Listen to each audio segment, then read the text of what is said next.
Y este señor, si apostató una vez y largó todo una vez, es algo muy fuerte la apostasía. Ojo, dejar todo, dejar la vocación, Entonces la iglesia permite, sí, perfecto, vos te confesás, vas al cura, rezás tu penitencia, pero no puedes volver a ejercer la clericatura. ¿Y por qué? Y porque la iglesia, en su sabiduría, dice, si esta persona antes apostató y largó todo, ¿por qué no lo vas a hacer ahora, la segunda vez? Cuando se planteó el problema que este señor sostenía. ¿Cuál? Este señor sostenía que había que defender la Inmaculada Concepción de San José. Repito, sí, hay que sostener la Inmaculada Concepción de San José. Claro, el director del seminario, otros profesores, etcétera, le dijeron, fulano, acá, en la bula en donde se define el dogma de la Inmaculada Concepción de la Virgen, dice que es un privilegio singular, único.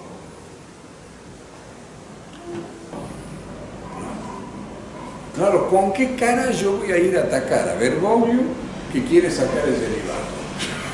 Si yo estoy defendiendo a un obispo que se juntó, abandonó todo, 2 veces se hizo consagrado obispo. No, disculpen. El otro problema que se suscitó es que el obispo que lo consagró a este otro señor también tiene una historia terrible. Yo lo conozco al señor ese desde el año 76.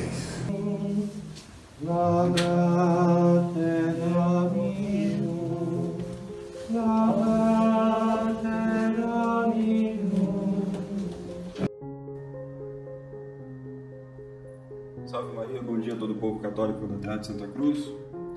Quem nos fala é o Dr. Yuri Maria.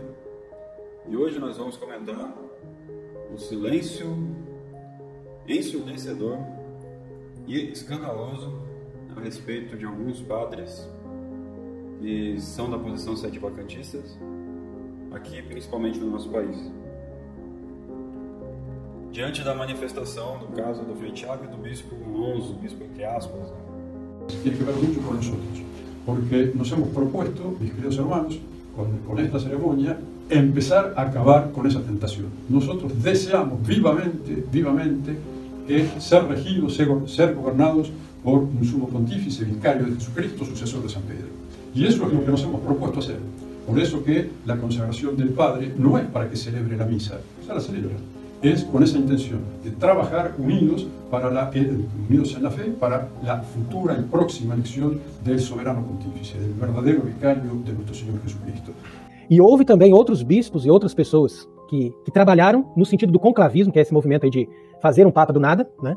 E que eram pessoas infiltradas pela CIA, pela KGB e tal, porque todos os inimigos da igreja, na verdade, a gente sempre explica isso nas nossas conferências, eles são todos conjuminados entre si. E não importa que eles estejam na União Soviética, na Rússia ou nos Estados Unidos, não importa que eles estejam na Europa ou na América Latina, todos eles trabalham em conjunto. Aqui no Brasil a gente teve várias manifestações.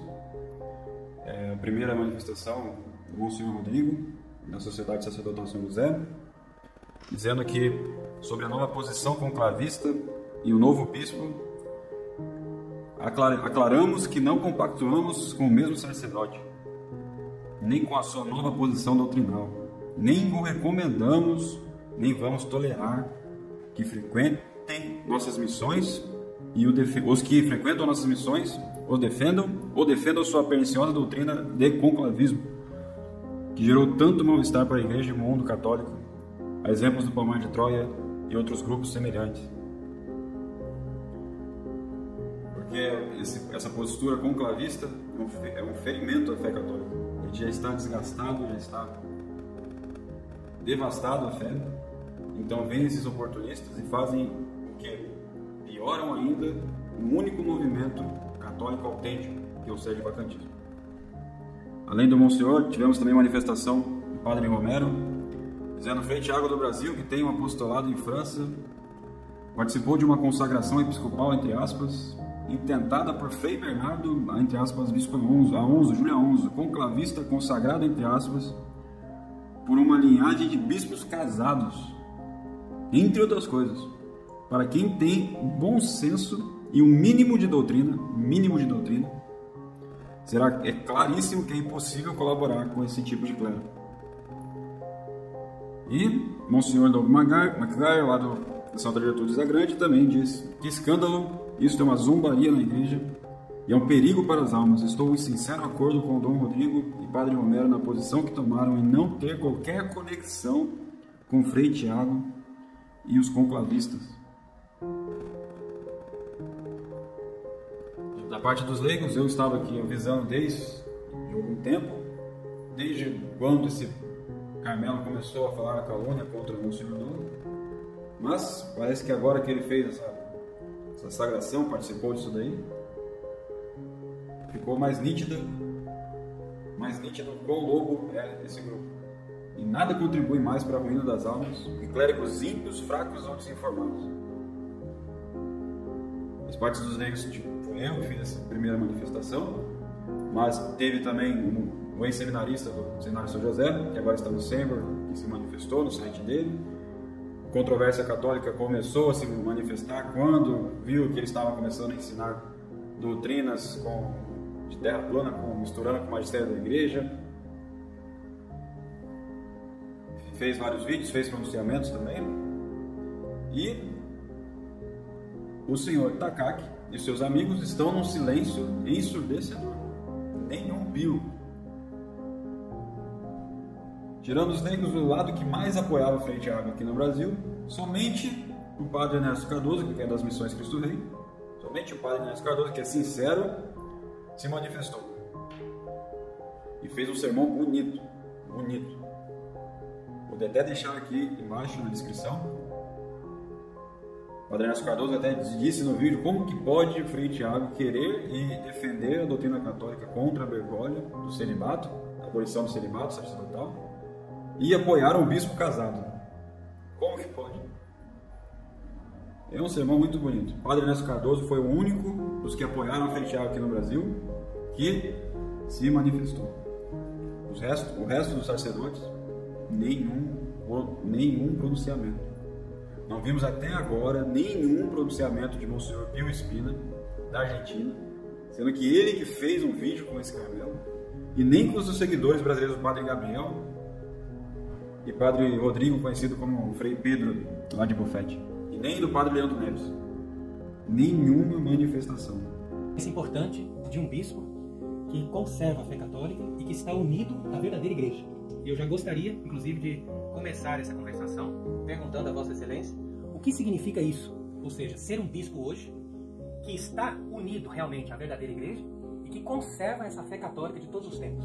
Como explicar isso para essas pessoas no meio dessa confusão? Para luchar esa vida de todo cristiano, que como dice Job, la vida del hombre sobre la tierra es milicia, porque tenemos que luchar contra los enemigos del alma, el mundo, el demonio y nuestra propia carne, que siempre lucha en contra de la perfección cristiana.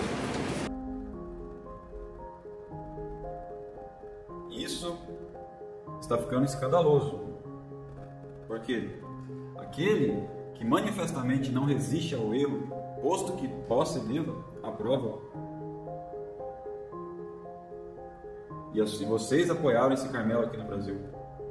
Os seus fiéis aí tem com certeza gente que deve ir com esse Carmelo. E vocês não estão preocupados. Não estão preocupados. Porque se você for analisar, São Pio X, que é um Papa Santo, ele também estragou o breviário, se você for analisar. Uhum. Porque ele mudou a ordem dos salmos ali. Nós vamos voltar lá em Leão 13, né? Se você for lá, você vai perder a noção de tudo. Porque o São Pio X, se for analisar sobre essa ótica, estragou o breviário, porque ele colocou o salmo ali, dividiu e tal. Quem que estava trabalhando para São Pio X? Eu acredito que já era gente ruim. Gente impregnada desse espírito aí que considera muito perigoso, que é esse movimento litúrgico que tinha na época, essa sede de mudança e tal. A omissão sacerdotal.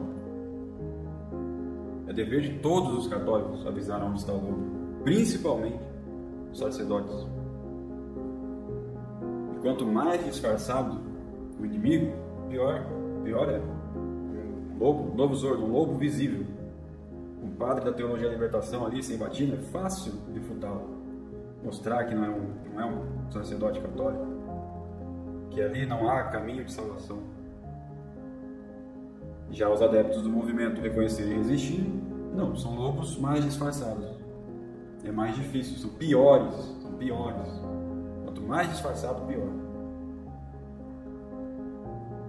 E pior ainda que esses, são os lobos no meio sede-vacantista, que é o pior que reconhecer e resistir. E é o principal que deve ser desmascarado. O principal. E é muito difícil desmascarar. Ele vai falar as nossas verdades, as pessoas vão amá-lo. E aí, quando ele mostrar o lobo que é, ou as pessoas vão ficar com ele pelas paixões e tudo mais, ou vão apostatar da fé, ou vão, às vezes, a minoria, humildemente reconhecer que é um lobo, que estavam errados e tudo mais, se arrepender e lutar contra isso. Porque quando ele cai, todo o movimento sede-vacantista vai ser generalizado nele. E é importante se dissociar dele. É importante. Aqui eu não digo, e nem posso mencionar isso, que o trabalho que nós fazemos na internet, né, que os leigos também, graças a Deus, fazem na internet, não seja algo, ao contrário, algo muito especial, não é algo que se deva se jogar fora, por exemplo, se desprezar.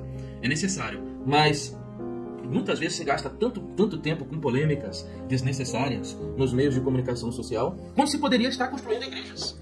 Não é verdade? Claro. Imagine se para cada polêmica que a gente fale, por exemplo, o perca-tempo, fosse, de certa forma, mudada, transferida para um tijolo, para se colocar numa igreja. Como seria importante para nós isso?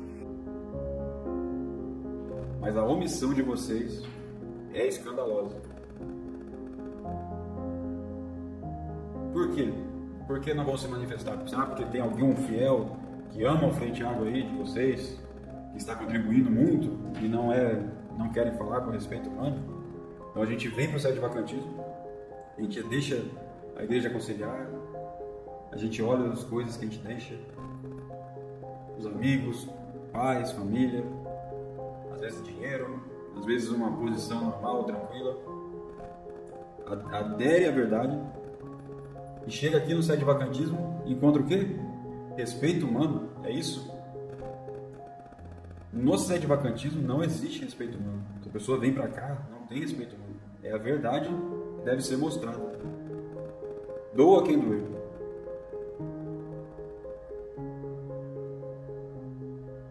Por que não falar isso? Por que se esconder isso daí?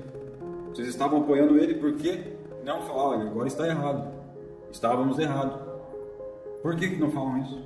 Por que essa preservação da imagem? Esse Frei Pedro aí, do Good Prophet, a gente entra ali no site fradesmenores.com, né? Vai ali, nosso guardião, quem somos? Ali, Padre Frei Pedro Maria Santos da Silva, franciscano solenemente professo, guardião conventual, ingressou à vida religiosa em 2004. É isso mesmo? 2004? Por que as aparências importam tanto assim? Por que 2004?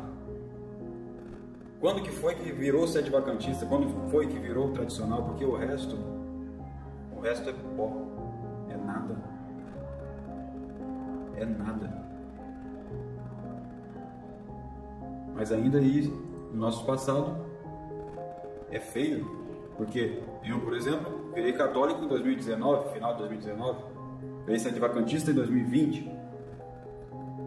Antes disso, eu era um mundano. Não tive doutrina, não tive nenhum padre que me ensinou teologia moral. Não tive nada. Nada.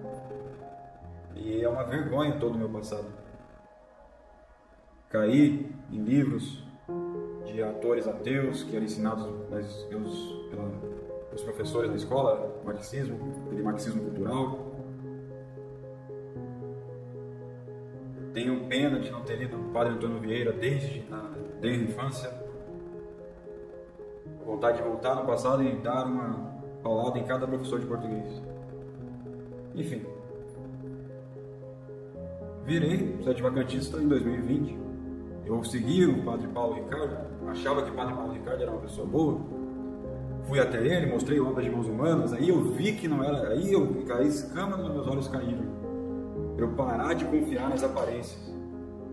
Não julgueis pela aparência, julgai conforme a justiça. Então eu vi que não adianta, não é uma retórica bonita que você tem que ir naquele site, você tem que ver o que ele está pregando, de onde ele veio, onde ele estudou. E é isso que importa. E que homem que ele é. Que homem que ele é. Sincero. O Padre Ernesto Cardoso é um padre sincero, coisa que vocês não são. Esse silêncio de vocês é escandaloso. Querem ainda falar de vida espiritual? Então, lá em São Francisco de Sales, bispo e doutor da igreja, a Introdução à Vida Devota, um livro básico, começo de uma vida espiritual. Tá lá, maledicência. Fala que é maledicência que eu estou falando, né? Tá lá no capítulo, maledicência. Os inimigos declarados de Deus e da igreja devem ser difamados. É isso aqui que está escrito. Devem ser difamados tanto quanto se possa, desde que não se falte a verdade, sendo obra de caridade gritar: eis o lobo, quando esse lobo está no meio do rebanho ou em qualquer lugar onde seja encontrado. Um sacerdote não se pronunciar diante de um lobo desse, esse conclavismo que destrói a nossa fé, uma vergonha para a nossa fé católica, o movimento sedevacantista. Uma vergonha. Os demônios encarnados elegeram outro demônio, de Santa Catarina de Siena. No entanto, existe também o cisma sedevacantista. Por quê? Porque não basta a pessoa perceber e considerar que Francisco não é verdadeiro Papa, ou seja, que a sede está vacante. É preciso que a pessoa esteja unida ao papado. Então é importante a pessoa entender isso, porque todos os outros cismáticos, heréticos e mesmo os protestantes também, de certa forma, são sedevacantistas, porque eles não querem saber de Papa. Mas uma vez que você conclui que a sé apostólica está vacante, você tem que imediatamente aderir ao papado e estar disposto a colaborar com todas as suas forças para que a igreja tenha um papa e ao mesmo tempo para que você se submeta a esse papa. Porque se você não tem um esforço sincero no seu coração de fazer isso, você também provoca um cisma. Porque necessariamente a pessoa que é contra esse movimento de que a igreja tem um papa, essa pessoa vai cair na excomunhão prevista no Concílio Vaticano I, que diz que ninguém pode impedir a igreja de ter um papa até o fim do mundo. E esse silêncio vai ser cobrado de vocês. Porque se vocês não fizerem nada, seus fiéis vão estar com esse Carmelo. E em breve ele quer ser bispo. Ele vai ser bispo, vai sagrar alguns padres e vai roubar as suas ovelhas à calada da noite. Muito fácil, isso é evidente. E vocês não vão pronunciar nada, não vão falar nada. Por quê? Que respeito humano vocês têm? No sedevacantismo. Impressionante. É impressionante. Quanto dinheiro vale para ficar calado? Se eu não falar, esse fiel aqui que é fritianista vai parar de contribuir. É isso? O sedevacantismo é isso? Isso é uma vergonha. Uma vergonha. 1000 vezes melhor a qualidade dos fiéis do que o número. 1000 vezes melhor. E aqui a gente segue o que Santo Agostinho ensinou na moralidade da guerra, uma guerra intelectual. Entre os verdadeiros adoradores de Deus, até mesmo as guerras são pacíficas, pois não são feitas por cobiça ou por crueldade, mas numa preocupação de paz e para reprimir os maus e socorrer os bons. Se fosse ao contrário, se fosse o Seminário São José participando de uma cerimônia com um bispo desse aí, com a vista, linhagem de bispo casado, uma vergonha, coisa tudo inválida, tudo mentira. Se fosse isso, vocês seriam os primeiros. Mas aqui não é questão de Semana Santa, não é essas discussões internas que nós temos no movimento sede-vacantista, sério, ideias e tudo mais. Aqui é um lobo mesmo que vai destruir o movimento sede-vacantista, que vai cair e vai arrastar muitos. E vocês estão em silêncio, sendo que vocês deveriam ser os primeiros a falar contra, porque vocês, direto ou indiretamente, influenciaram esse Carmelo aqui no nosso país. Pio Espina, da Argentina, Monsenhor Pio Espina, nenhum pronunciamento, sendo que o Aonzo é da Argentina, deve estar em Córdoba lá agora. Somente o Padre Ernesto Cardoso foi sincero, sabe o mal que é esse lobo, e ele se pronunciou. E nada contribui mais para a ruína das almas do que clérigos ímpios, fracos ou desinformados. Papa Pio VIII. Salve Maria, bom dia a todo o povo católico da terra de Santa Cruz.